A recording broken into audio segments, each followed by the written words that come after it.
Ketemu kembali dalam pembelajaran kita, pelajaran 3. Tetap semangat meskipun pandemik masih berlanjut, tetapi Tuhan tidak meninggalkan kita. Hari ini mari kita bernyanyi bersama.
Kita berdoa.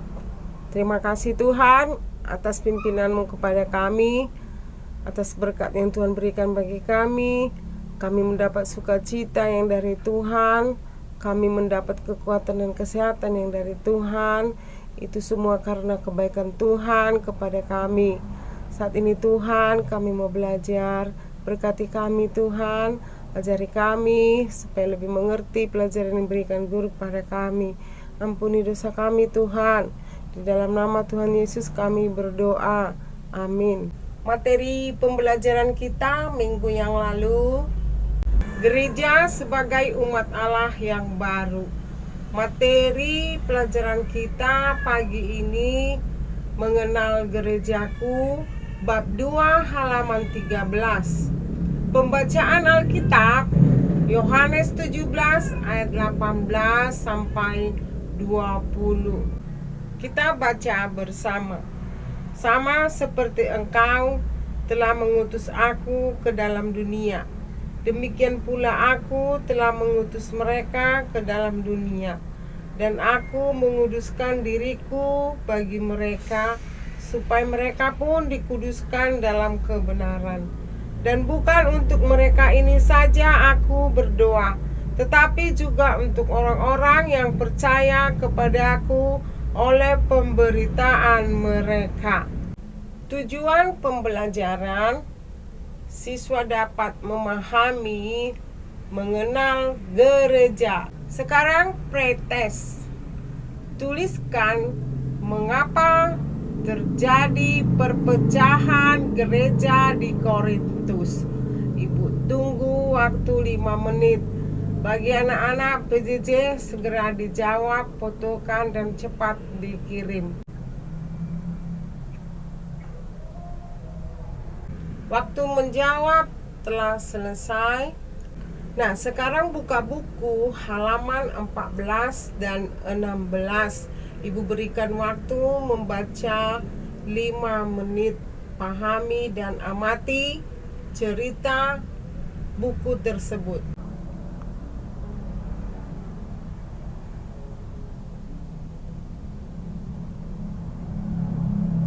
Nah, sesuai dengan pelajaran kita pagi ini, topik mengenal gerejaku. Nah, di sekitar kamu atau di sekitar kita terdiri dari beberapa gereja-gereja. Mungkin di antara gereja-gereja itu pun termasuk ada gerejamu. Nah, di antara gereja itu satu HKBP, gereja Metodis, gereja GPIB, gereja Pantekosta, gereja GBI, dan gereja Katolik. Nah, banyaknya gereja-gereja di Indonesia atau di sekeliling kita karena adanya misionari datang dari luar yang mengajarkan berbeda-beda tentang ajaran-ajaran ibadahnya yang berbeda dan organisasi-organisasi yang berbeda dan lain-lain sebagainya. Adapun materi pembelajaran kita pagi ini, satu gereja yang terpecah-pecah, yaitu perpecahan pertama. Yang kedua, perpecahan lainnya. Yang ketiga, perpecahan gereja yang terjadi gereja timur. Nah, dengarkan uraian perpecahan gereja yang terpecah-pecah atau perpecahan yang pertama. Ada beberapa pemimpin gereja yang bukan bangsa Yahudi menuntut agar orang-orang Yahudi yang ingin menjadi Kristen terlebih dahulu harus disunat dan menjalankan seluruh hukum Taurat. Mereka dipimpin oleh Petrus dan Yakobus. Kelompok Paulus tidak setuju. Mereka berpendapat bahwa untuk menjadi Kristen atau pengikut Kristus tidak perlu menjadi Yahudi terlebih dahulu.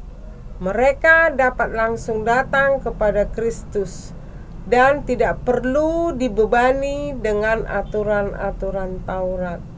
Uraian bagian kedua, perpecahan berikutnya. Perpecahan yang pertama di kota Korintus. 1. Ketika orang-orang di Korintus saling berkelompok berdasarkan rasul-rasul tertentu dan mengakui sebagai anggota golongan Paulus, Apolos, Kefas, atau Petrus, bahkan Kristus. 2. Ketika anggota jemaat membangga-banggakan diri mereka berdasarkan karunia-karunia roh yang mereka miliki. 3. Ada yang membanggakan karunia untuk mengadakan mujizat, membedakan bermacam-macam roh, berkata dengan bahasa roh, menafsirkan bahasa roh. Uraian ketiga, perpecahan-perpecahan yang terjadi di gereja timur.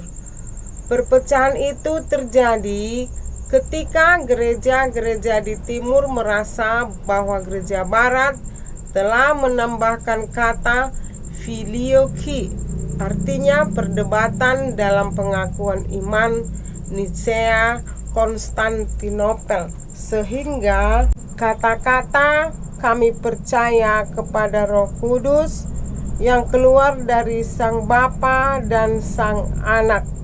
Kata-kata ini dirasakan oleh gereja timur sebagai pelecehan terhadap Roh Kudus dan menjadikannya lebih rendah. Ketika Martin Luther membuat surat 95 dalil di pintu gereja Wittenberg yang isinya mengkritik praktek-praktek yang dilakukan oleh gereja Katolik saat itu, seperti penjualan surat-surat pengampunan dosa, pengumpulan orang-orang kudus agar lepas dari api penyucian, dan lain-lain. Perpecahan terus terjadi ketika satu mengalami perbedaan pemahaman tentang ajaran ataupun praktek ibadah dan organisasi gereja. 2. Pertikaian antara individu-individu tertentu memecah belah gereja, menyebabkan satu atau beberapa orang keluar dari gereja lalu mendirikan gereja baru. Demikianlah terjadinya perpecahan-perpecahan gereja yang dilakukan oleh kelompok-kelompok tertentu. Adapun kelompok-kelompok tersebut, kita bertanggung jawab atas gereja yang sudah kita miliki. Kesimpulan, Tuhan tidak menghendaki perpecahan gereja, karena hal itu akan menghambat kesaksian gereja di dunia. Tuhan Yesus telah mendamaikan seluruh umat manusia. Tugas 1. Jelaskan dua bagian terjadinya perpecahan di jemaat Korintus. 2. Tuliskan nama rasul-rasul yang mengatakan jika menjadi Kristen harus wajib disunat dan menjalankan hukum Taurat. Kata penutup, baca buku lanjutan bab 2 bagian C dan D, halaman 16 dan 17. Kita berdoa. Terima kasih Tuhan, kami telah belajar mengenai perpecahan-perpecahan gereja. Adapun keterangan perpecahan gereja tersebut, Tuhan, kami mau tetap bersatu di dalam Tuhan untuk memuji dan memuliakan Tuhan. Jangan terjadi lagi antara perpecahan-perpecahan gereja yang lain. Terima kasih Tuhan.